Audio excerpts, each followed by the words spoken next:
Kifupi, Bongo Flava ama muziki wa kizazi kipya nchini Tanzania ulianza miaka ya 1990 jijini Dar es Salaam huko, ambako wasanii walichanganya hip hop ya Marekani na midundo ya nyumbani kama taarab ama dansi. Ilizungumzia zaidi maisha ya kila siku ya watu wa eneo hilo. Miongoni mwa wasanii wa mwanzo ni Saleh Jabir, na vile ulikuwa na Joseph Mbilinyi, huyo anamuita Sugu, Kwanza Unit na Hard Blasters, na wengine wakaibukia miaka ya 2000 na kuleta mageuzi makubwa kwenye muziki huo, kwa kuwa hawakurap tu bali waliongeza mahadhi ikiwemo rap yenyewe, R&B na zouk. Hawa ni pamoja na Juma Nature, Lady JD, Professor J, TAD, Mwana Falsafa na hata Raisi. Na baada ya miaka 30 sasa, baadhi ya wasanii wanaturudisha kwenye majukwaa ya enzi zile kwa kuandaa tamasha kubwa kabisa la safari ya muziki huo. Lakini kipi hasa kimewasukuma kuandaa tamasha hili?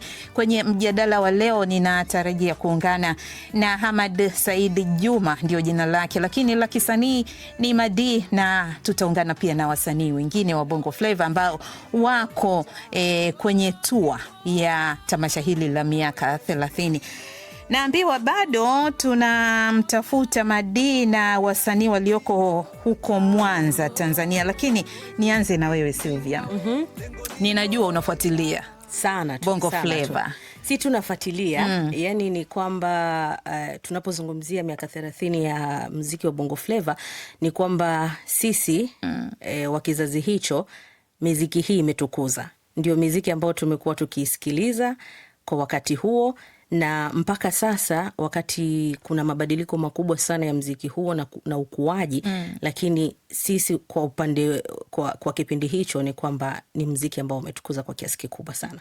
Kama ulikuwa ni mtu wa kutoka kwenda viwanja, basi ni muziki ambao ulikuwa ukiusikiliza huko kwa kiasi kikubwa sana. Kwa hiyo ninafuatilia sana muziki wa Bongo Flava na ninafurahi kwamba umepiga hatua kwa miaka 30, umetoka nje ya mipaka ya Tanzania. Sasa hivi ni muziki ambao unasikilizwa Afrika nzima, lakini pia umeingia katika chati za kimataifa. Nikikuuliza kama muziki mmoja unaokumbuka enzi zile? Bwana, mimi nilikuwa nampenda sana Juma Nature. Mtaje Juma Nature, hakuna kulala hata kama ujala. Na nakumbuka pia katika kazi zangu nimewahi kufanya kazi na wasanii mbalimbali kuwahoji, kwa hivyo ni kumbukumbu nzuri sana kiasi kwamba ulikuwa unaenda unawaangalia wasanii, unafanya nao kuhusiana na maisha yao na muziki na vitu vingi sana. Sylvia, nashukuru sana kwa mwanzo huo. Naambiwa Madi yuko online. Madi, mambo? Mambo poa, za wewe?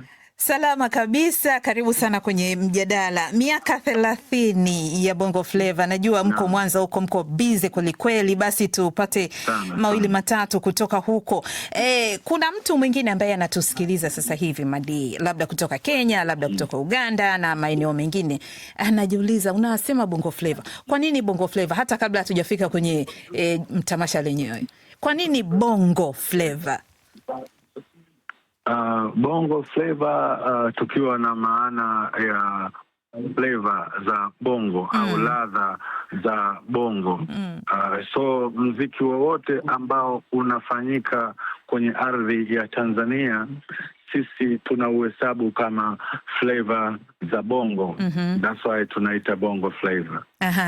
Bongo Flava. Haya, labda tuje kwenye hili tamasha Madi. Taarifa nilizonazo ni kwamba ndio ulitoa hili wazo la kufanya tamasha miaka 30 baadaye. Lakini kwa nini miaka 30? Mbona isiwe 10, 20, 30? Kwa nini miaka miaka 30? Kwa nini tunasherehekea japo muziki umeanza zaidi ya miaka hiyo 30 ambayo tunajaribu kuizungumza, lakini sisi tunaanzia pale ambapo jina lenyewe limetamkwa mwaka 1996 na mtangazaji anaitwa Mike Mahagama, ambaye yeye alikuwa ni mtangazaji wa radio Tanzania kwenye kipindi ambacho kilikuwa kinaitwa DJ Show, ambacho kilikuwa kinapatikana pale Radio 1. Kwa hiyo Bongo Flava ilianza kusikika miaka ya 90 imepigwa, watu wanabadilisha nyimbo za Kiingereza wanaziimba kwa Kiswahili, nyimbo za Kiswahili wanaziimba kwa Kiingereza. Lakini ilipofika 96 ndo kipindi cha Mike Mahagama DJ show kutoka pale Radio 1 kimetamka neno Bongo Flava. Sasa hivi tunaupiga wimbo wa Bongo Flava kutoka kwa Saleh Jabali. Tunaupiga wimbo wa Bongo Flava kutoka kwa GWM. Kwa hiyo neno Bongo Flava lilivyotamkwa ndo sisi tukaanza kuhesabu zetu kutoka 96 mpaka hii 2026 tunapata miaka 30. Aha. Nani kamwaga pombe yangu? Huo ni wimbo wako mmoja wapo ambao unaopiga hapa muda mfupi uliopita. Nini ambacho kilikuwa yani ili wazo kwa mfano la nani kamwaga pombe yangu? Yaani mlikuwa mnakaa mnawaza nini? Kwa sababu nikiangalia ujumbe wakati ule na ujumbe wa sasa kidogo una tofauti. Tutazungumza hilo baadaye. Lakini kwa mfano wewe mwenyewe nini ambacho kilikusukuma kabla sijaja kwa msanii mwingine ambaye uko naye hapo tukaendelea kuongea mawili matatu? Nafikiri ni aina tu ya sanaa, namna ambavyo huwa tunatafuta vitu tofauti vya kufaa, vya kuimba. Naweza ukawaza mbona mimi nishaimba sana mapenzi, mbona nishaimba maisha, mbona nishasifia sana kiatu changu au geto langu au nyumba yangu, niimbe kitu kingine. Na bahati mbaya watu kweli walikuwa wananihoji sana kuhusu kwa nini umeimba hivyo, kwa sababu wao wanafahamu mimi situmii kinywaji chochote ambacho kina kilevi, situmii kitu chochote ambacho kinatoa moshi. Kwa hiyo wakawa wanastaajabu umewaza nini. Lakini mimi ambacho naamini ni sanaa tu. Unatokea unataka kuimba kitu fulani, unawakilisha watu wengi. Kwa sababu ukisema uimbe kwa sababu yako wewe tu, utaimba vitaisha. Lakini ukiwa unaimba mawazo yako akiwa yanatanuka kwa watu wengi, nafikiri hicho ndio kitu ambacho kinaweza kufanikisha ngoma kuwa kubwa na kupendwa na watu wengine. Nilikuwa naongea na mwenzangu hapa studioni Sylvia Mwehuzi akamtaja Juma Nature. Yuko hapo Kiroboto? Ni kweli wasanii wengi wapo hapa, lakini kama unavyosikia kwenye background huko, tuko na seminar. Seminar. Mimi nimejiiba pembeni hapa ili nisiharibu ile ahadi ambayo tuliahidiana mimi na wewe jana. So nimeomba ruksa, nimekuja pembeni. Tupo na seminar ambayo tunawafundisha wanamuziki namna ya kutunza fedha. Unajua sisi wanamuziki wa zamani tulikuwa tunaamini ukipata hela leo utapata nyingine kesho. Kwa hiyo mara nyingi sana tumekuwa tunakosa kuwa na akiba. Tunawaita hapa watu ambao wanaweza kuwaelekeza wasanii namna ya kuhifadhi fedha ili zije kuwasaidia huko baadaye. Tumechoka ile kuchangiwa, si fulani anaumwa tunaanza kumchangia, si nani kapata tatizo tunaanza kumchangia. Tunataka akipata tatizo akatoe akiba yake. Kwa hiyo tupo na semina hapa tunaelekezana namna ya kuhifadhi fedha. Ningeshukuru sana tungepata pia na sauti ya mwingine kama tutakuwa na uwezekano huo. Labda nirudi kwako Sylvia. Usiondoke tafadhali, usiondoke Madi, lakini kama tunaweza kupata nafasi pia ya kupata msanii mwingine tutashukuru sana, tusikie na sauti nyingine pia. Nafasi leo utakosa kwa sababu ndio hicho nilichokuambia, wapo kwenye seminar. Nimejaribu kuchungulia hapa. Nani yupo karibu? Na mkosa. Unamkosa. Nilitamani Kesha.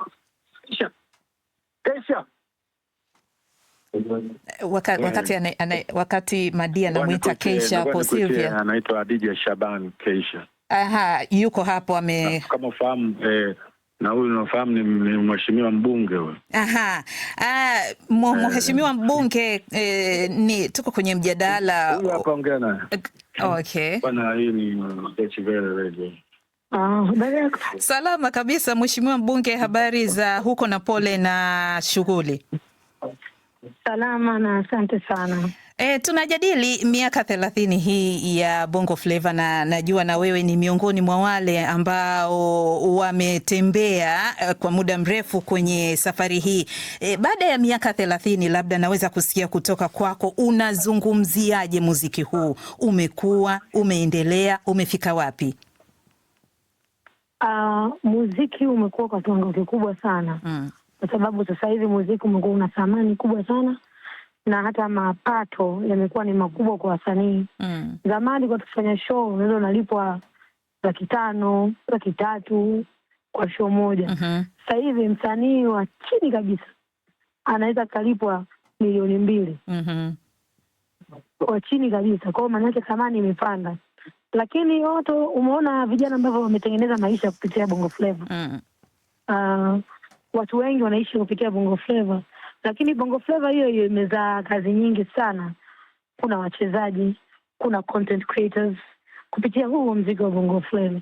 Kwa hiyo ni sehemu moja ambayo vijana wameona, yani kwao imekuwa ni fursa na kitu kizuri. Kwa hiyo ukuaji wa Bongo Flava umekuwa ni mkubwa sana. Sasa hapa usilinganishe na wasanii wa zamani na wa sasa hivi. Yani wasanii kama sisi tulitengeneza hiyo njia ya wengine kuamini kwamba it can be possible for them. Umeona? Kwa hiyo ndio maana leo hii unakuta kuna kina Keisha zamani, Lady JD, kuna Stara, kuna nani? Lakini sasa hivi kuna Zuchu, kuna Nandy, kuna Sina, kuna wasanii wa kike wakubwa ambao wametengenezwa kwa sababu tayari kuna Lady JD walikuwepo huko nyuma na kina Risi. Unaelewa? Kwa hiyo sasa hivi hao watu wanaishi maisha, wanafurahi maisha yao, wana-enjoy maisha yao kwa sababu kuna watu walitengeneza. Kwa hiyo Bongo Flava imekuwa namna moja ama nyingine. Okay. Na tukizungumzia kidogo kuhusu content ambayo inaonekana sasa hivi ni kama imehama kidogo. Tumeanza na Madia amezungumzia, nimejaribu pia kumuuliza labda alikuwa anapataje mawazo. Lakini ukiangalia Keisha, muziki ya sasa hivi, ujumbe ulioko kwa kiasi kikubwa, mimi ni moja ya shabiki wenu na mashabiki wengine wengi wanaona ni kama imeelemea upande mmoja. Mapenzi, mahaba na nini, maisha kidogo vinawekwa pembeni. Sasa naweza kusema nini? Labda soko ama ndio kile watu wanataka kukisikia? Umesema yote mawili. Soko na kile ambacho watu wanataka kukisikia. Kuna kitu kinaitwa demand and supply. Mtu ana supply kile ambacho kinakuwa demanded. Sio, unanielewa? Yeah. Wanalazimika kuwa na maisha ya design hiyo au kutengeneza nyimbo za aina hiyo kwa sababu ya watu ni kwamba labda wana vitu hivyo ambavyo wanahitaji kuvisikia. Umeona? Lakini kwa muda ule pia, kwa sababu sisi tulikuwa tuna changamoto nyingi sana ambazo tulikuwa tuziimbe ili zionekane, serikali isikie, ili zifanyie kazi. Kwa mfano masuala ya HIV, Feruza alimba kuhusu HIV. Kwa moja na nyingine ilitengeneza awareness, watu wajue kwamba kuna huu ugonjwa ambao una uwezo wa kuumwa kufikia hatua hii kwa sababu ya kuwa na wanawake wengi zaidi. Kwa zamani ilikuwa ni sehemu ya maisha, kwa sababu tulihitaji kuelimisha, tulihitaji kuwapa elimu ili hao watu waone namna gani hili jambo tuepukane nalo, waishi. Lakini sasa hivi ni kama vile wale watu wa zamani sasa. Maana sasa hivi burudani pia ni watu wenye hela, ni wale wa zamani ambao sisi ndo wa kwetu. Ndio maana unaona hata hili jambo la miaka 30 ya Bongo Flava imekuwa kubwa sana kwa sababu ndo watu wetu wenye hela. Ambapo sasa hivi ndo wanatoa pesa kwa ajili ya hiyo burudani. Na sasa hivi ukimwambia mtu tiketi milioni 3, milioni 2 wanatoa, na wanaotoa ni wale ambao walikuwa wanasikiliza nyimbo zetu kipindi hicho. Unaelewa vizuri? Nimekuelewa. Muda nao unakimbia kweli kweli, na ninatamani pia kurudi kwa Madii. Zipo story, kwa sababu nimezungumza na wewe, ni mwanamke. Zipo story tunasikia kwamba kidogo kwenye hii industry mnakutana na changamoto nyingi mnapotaka kuuza muziki wenu, mnapotaka kufanya kazi ikakubalika, kidogo mnakutana na haya na yale. Saa nyingine tunasikia kuna rushwa kama za ngono na vitu kama hivyo. Keisha, wewe umekuwepo kwenye muziki kwa muda mrefu. Haya mambo haya yanayozungumzwa yana ukweli wowote, na labda mnakabiliana nayo vipi? Kwa kifupi tafadhali. Nikisema kwa upande wangu mimi, sijawahi kukutana na hiyo situation. Lakini nishakutana na watu ambao wakizungumza hiyo jambo lipo. Na sometimes sio tu wanaume ambao wanachochea haya. Hata sisi wanawake tunatengeneza mazingira hayo pia kwa wanaume. Yaani hili nasemaga kila siku na nitaendelea kulisema. Rushwa ya ngono kama ipo, ambao mimi sijawahi kukutana nayo. Kwa sababu mimi nimekuwa kwenye sanaa, nimenyanyuka kwa kipaji changu.